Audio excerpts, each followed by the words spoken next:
Good morning, good morning. হাতে আজকে না উত্তম দার জন্মদিন আছে, আমরা দৌড়াচ্ছিলাম আর থামতে বললো পিঙ্কি দা। কিন্তু যদি ভাই জন্মদিনে কেক কাটার সময় ডাকছো আর যদি পোল্ট্রি ভাতে না ডাকো খুব খারাপ হয়ে যাবে।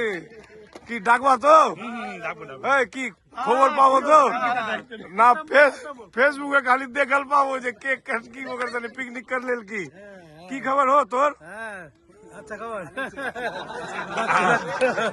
ভালো খবর, ভালো। তারপর একটা আবার দেখাচ্ছি কেক কাটার সময়।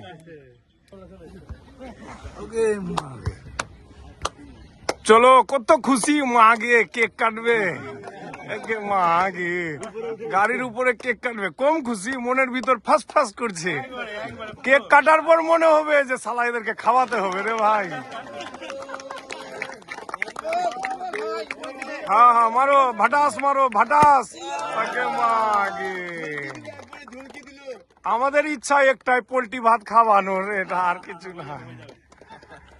বল না রে, তোরা খাবি কিনা? আমি কাটছি।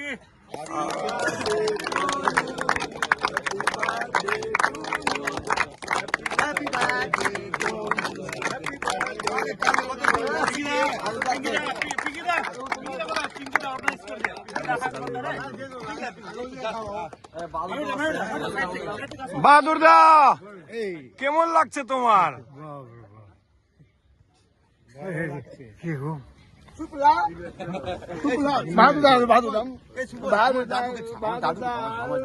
বাবালি, কত আদর।